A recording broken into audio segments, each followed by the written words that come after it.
نو پس دغه نه راځو اوس مسلې د تقلید ته. تقلید کوم ځای کې کیږي؟ اول ځای کوم ځای کې کیږي، بیا په کوم حیثیت کیږي؟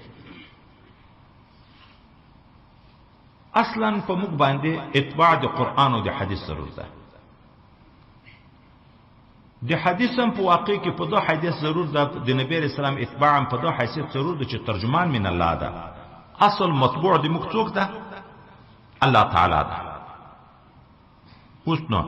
د مسائلو په حل کې به موږ قرآن او حدیث ته رجوع کوو، ځکه خپل الله خو نه وینو نه خپل رسول الله وینو، نو د دې اقوال چې دي قرآن قول دی الله ده، حدیث قول دی رسول الله ده، نو د دې اقوالو ته به مراجعه کوو، مشکل به په هغو کې حل کوو.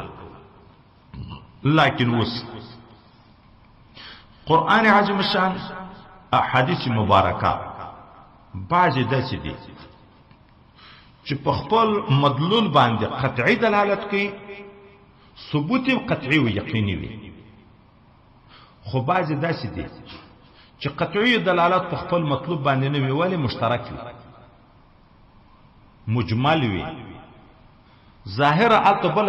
آیات یا حدیث وسره معارض واقع شوی وي. کوم ځای کې هغه قرآن عظیم شان آیاتونه، هغه احادیث مبارکه چې په خپل مطلوب باندې قطعي دلالت وي او ثبوت دیم قطعي وي. ثبوت قطعي دا معنی خبره واحد نه چې د احاد په واسطه راغلی نو سړي ته شک پیدا کیږي، ځینې چې کېدای شي د عالم خطا شوی وي. نو په یو ځای کې اجتهاد او تقلید نشته. لمونځ، روژه، زکات، حج په اوامرو کې، حرمت زنا، د غلا، د شرابو مثلا، د قتل په نواهیو کې، په دغه کې چاته تقلید ته ضرورت نشته. نه اجتهاد کړی شي پکې مجتهد چې قرآن 15 وخت لمونځ په موږ فرض کړی دی وي چې 6 وخت، یا یې کم کی یا یې زیات کی، نو موږ ته تقلید ته ضرورت شته. خو قرآن واضح راته ذکر دي، احادیث واضح راته ذکر دي، تقلید ته څه حاجت ده؟ موږ مامور یو په اطاعت الله او د رسول الله صلی الله علیه وسلم باندې. خو هغه ځایونه چې الته قرآن عظیم شان په خپل مطلوب باندې موږ نه پوهیږو، ځکه مشترک څه قطعي دلالت نه وي. لکه مثلا والمطلقات يتربصن بانفسهن 3 قروء، هغه ښځې چې طلاق شي 3 قرء به انتظار کوي، د بل چا سره به نکاح نه کوي. خو دا قرء لفظ مشترک ته طهر ته ویل کېږي، حیض ته ویل کېږي. اوس د ښځې عدت 3 طهر دي که 3 حیض دي؟ کومه معنا به اخلو؟ یا حدیث مبارک راغلی من لم يزر المخابره فليؤذن بحرب من الله ورسوله. د بزګرۍ د مزارعت کار چې څوک نه پرېږدي، د الله او د رسول الله جنگ ته د ځان تیار کړي. او د صحابه د وخت د ترننه پورې په مزارعت مسلمانان لګیا دي کنه دي لګیا، خو معلومیږي چې دغه مخابرین خاص معنا مراد ده، هر فرد نه ده مراد. اوس هغه فرد مبهم ده، کوم یو تر مراد ده دلته اوس استنباط ته ضرورت ده. یا تعرض راغلی په دلایلو کې، لا صلاة لمن لم يقرأ بفاتحة الكتاب، چې څوک الحمدلله شریف ونه ویل لمونځ نه کېږي. بنا بر عموم امام، مقتدی، منفرد په هر چا باندې الحمدلله ویل لازم شو. خو بل طرف ته حدیث مبارک راځي من کان له امام فقراءة الامام له قراءة، څوک چې امام لري د امام قرات هغه د قرات ده. اوس نو د دغه تقاضا بیا ده چې په مقتدی نشته. هغه اول حدیث دا وی چې په مقتدی مشته، او دغه دوم حدیث نه دا معلومیږي چې نشته، تعارض راغی. اوس نو په داسې ځایو کې تقلید استنباط ته ضرورت دغه ځای کې ده. نو اوس 2 صورت دي، یا دا چې د آیات معنا، د حدیث معنا، یا د آیات او د حدیث نه په دلایلو کې په یو دلیل عمل موږ په خپل فکر وکړو، د آیات یو معنا راجح کو په خپل فکر په بل معنا باندې، د حدیث یوه معنا راجحه کو په خپل فکر په خپل علم په بله معنا باندې یا په دا دوه دلایلو متعارضه و کې په خپل علم په خپل فکر یو ته ترجیح ورکو په بل یو صورت دا ده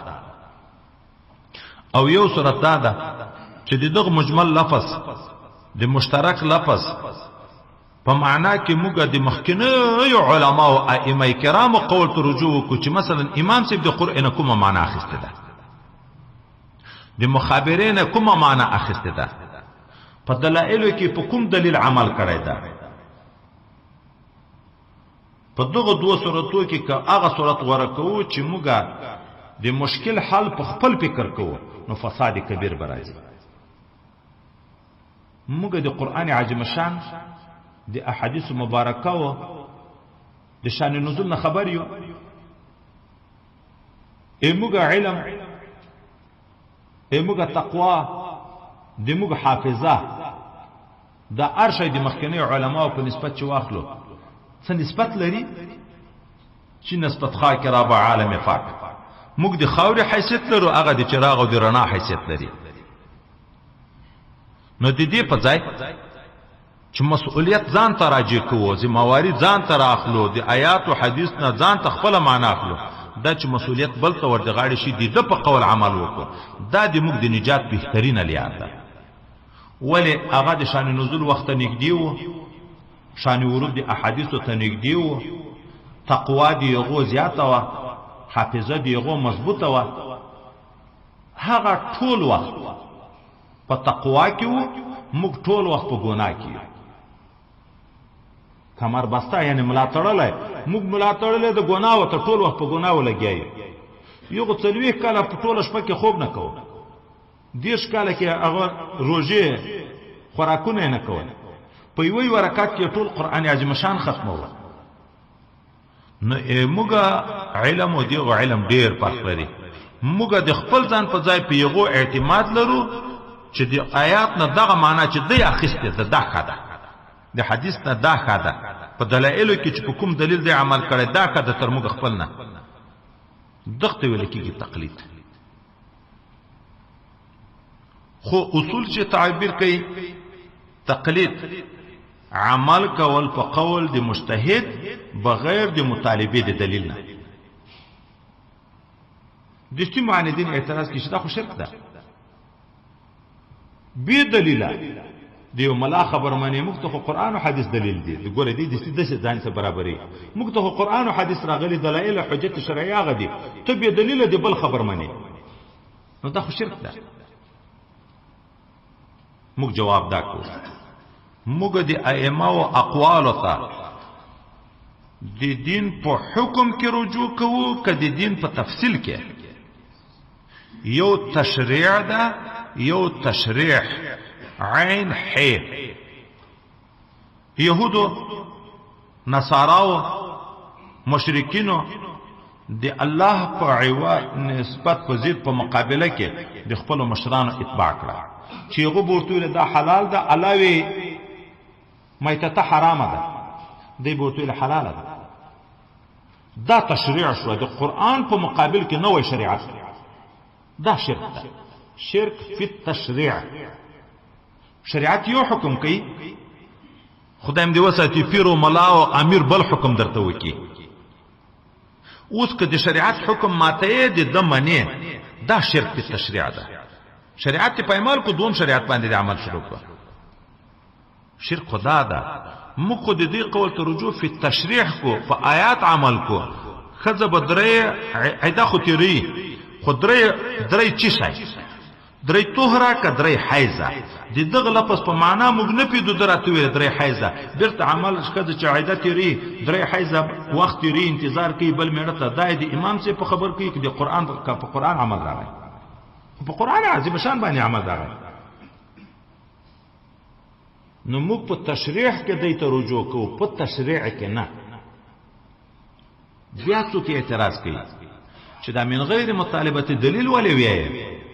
دوی خبر کوي خو باید دلیل خو تر وغواړي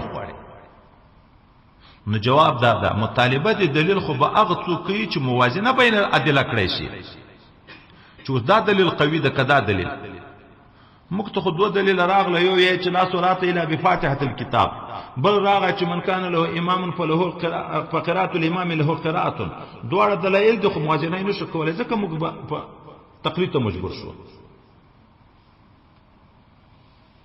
دا موږ مجبور په دغه شو چې دلیل په قوت او په ضعف موږ ته معلومات نه کیږي چې اوس عمل په کوم دلیل وکړم. چې څوک موازنه بین الادله نشي کړای، نو بیا د دلیل پښتنه د چشتي پاره کوي. لکه ما ته د تفرید پاره ویل د لیکلم د پاک کتاب کې پسې حضرت مفتی صاحب په وخت کې رحمت الله علیه ماته یو شاګرد ویلی وای څوک تراغله استفتاء پیټوای تر وخته بیا د جواب ورکړ چې دا جایز ده مثلا یا ناجایز.